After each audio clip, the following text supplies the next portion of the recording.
Hola, buenas tardes. Mi nombre es Alejandra Pérez. Soy estudiante de Psicología del segundo semestre de la Fundación Universitaria del Área Andina. En esta oportunidad, mis compañeras y yo vamos a hablar sobre la dopamina, que es uno de los neurotransmisores de nuestro cerebro. Hablaremos acerca de su función, de los síntomas asociados con el exceso o el déficit de dopamina en nuestro cerebro. También hablaremos acerca de los fármacos asociados con la dopamina y hablaremos de un trastorno asociado a este neurotransmisor. Muchísimas gracias.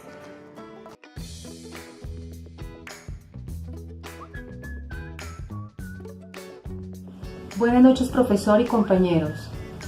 Los neurotransmisores son biomoléculas que se encargan de transmitir la información de una neurona a otra, que se encuentran unidas mediante una sinapsis, unión intercelular que se encarga de la transmisión de la información entre una célula y otra mediante impulsos eléctricos, en la cual la neurona sináptica es la que se encarga de emitir la información y la neurona postsináptica se encarga de recibirla.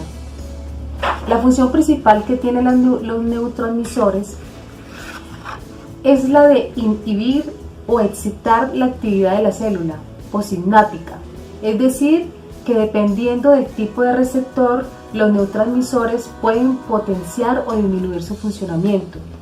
Es importante mencionar que el efecto de ejercer los neurotransmisores en las neuronas pueden ser a corto plazo, durante pocos segundos, o a largo plazo, durante meses o incluso años. Los neurotransmisores conocidos ha ido aumentando desde los años 80 y en la actualidad se han contabilizado más de 60. Esto no es extraño, teniendo en cuenta la complejidad y la versatilidad del cerebro humano.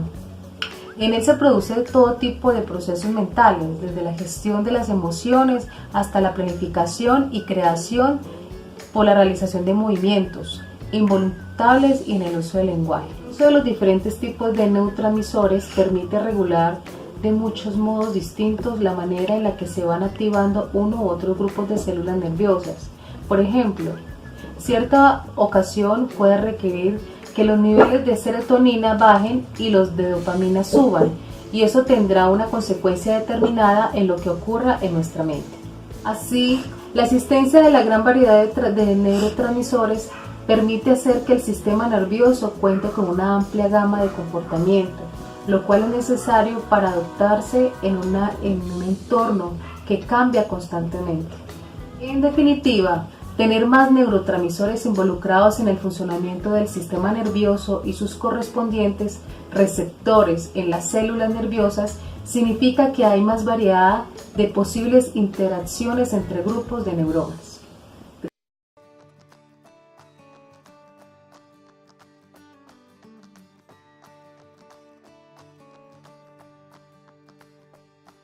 Buenas tardes, mi nombre es María Reyes.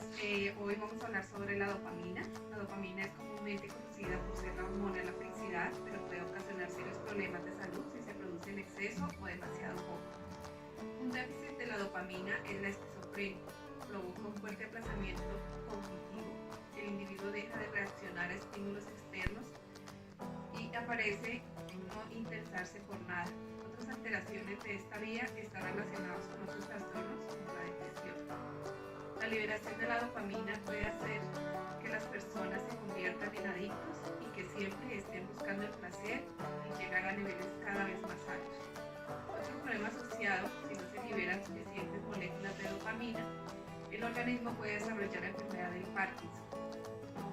Puede desarrollar produciendo trastornos de movimientos típicos de la enfermedad, caracterizadas por la rigidez, los temblores, la lentitud en los movimientos.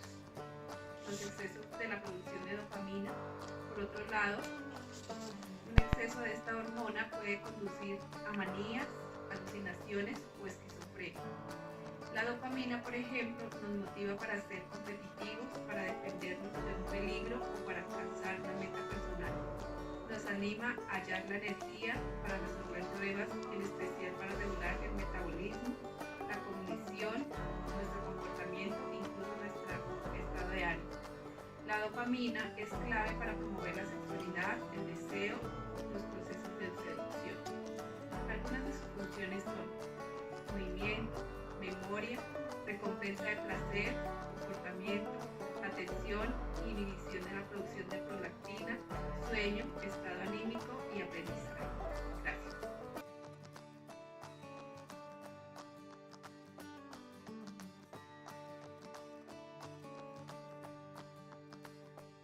Muy buenas tardes, mi nombre es Catherine Rodríguez, soy estudiante de psicología del segundo semestre. El tema que yo les voy a exponer es sobre los fármacos asociativos a la dopamina.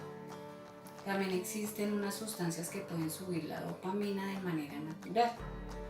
La falta de dopamina puede causar falta de motivación, agotamiento, comportamientos adictivos, cambios de humor, severos y problemas de memoria. Para subir existen diferentes formas naturales. Existen aproximadamente 86.000 millones de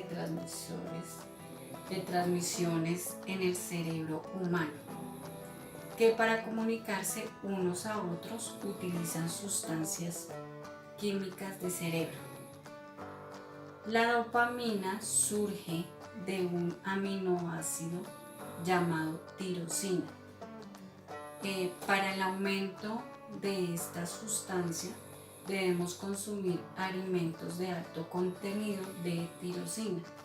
¿Cuáles son los tipos de alimentos? La carne, los vegetales de hoja verde, el aguacate, las almendras, el plátano, la remolacha, el chocolate y la avena, entre otros alimentos ricos o de alto contenido de tirosina.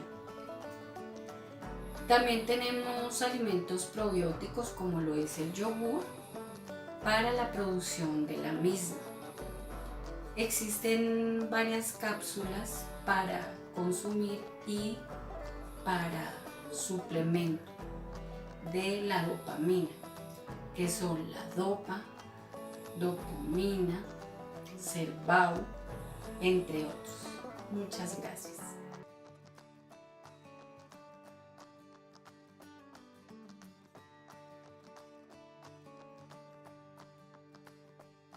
Buenas noches, mi nombre es Paula Pimiento y el día de hoy les voy a explicar cuáles son los posibles trastornos que se pueden efectuar cuando tenemos los niveles de dopamina elevados o muy bajos, porque hay algún error en el neurotransmisor de la dopamina en el cerebro.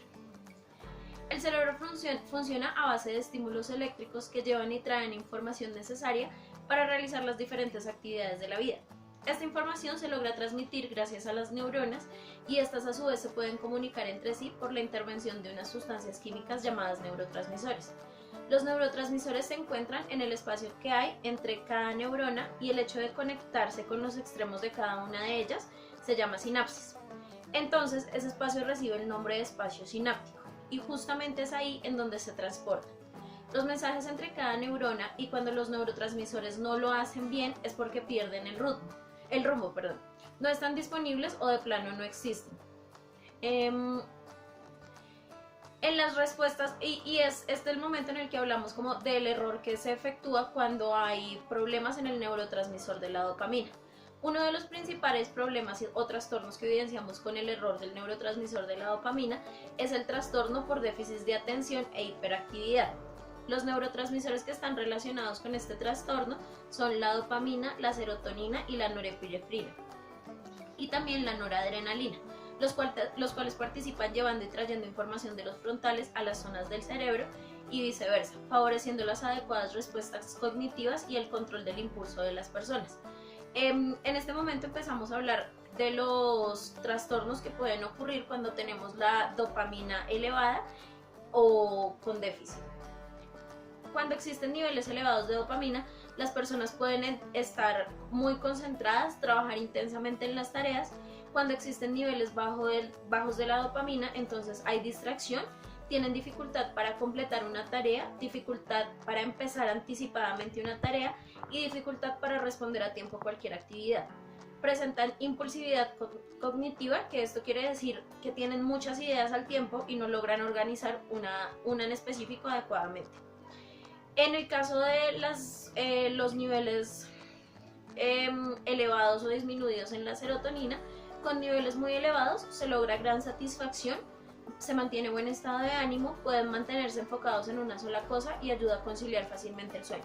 Cuando existen niveles bajos de serotonina, hay insatisfacción, los pacientes son más propensos a la irritabilidad, presentan agresión hacia sí mismo u hacia otras personas, sufren mucho de impulsividad, tienen comportamientos obsesivos compulsivos y existe un gran riesgo de suicidio porque actúan como sin ningún freno.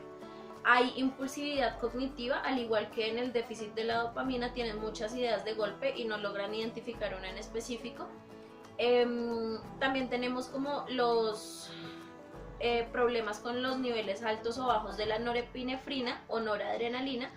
Buscan emociones fuertes en muchos casos extremos, persiguen nuevas actividades, mantienen buen estado de ánimo, sostienen siempre la atención, y con los niveles bajos de la norepinefrina se vuelven indiferentes, son apagados emocionalmente, existe baja energía, son apáticos, pueden presentar depresión, reacción con agresiones. En síntesis podemos decir que la dopamina tiene que ver con el placer, la motivación y la recompensa de la cognición, la serotonina con el control del estado de ánimo y las emociones, y la norepinefrina o noradrenalina con los procesos de atención, principalmente en combinación con la dopamina. Tal y como lo habíamos dicho, la dopamina puede provocar los trastornos de dopamina pueden provocar faltas de atención, de concentración, especialmente en tareas repetitivas y que se vuelven aburridas. Estos son algunos como de los trastornos que se pueden evidenciar con el déficit o elevamiento de dopamina. Muchas gracias.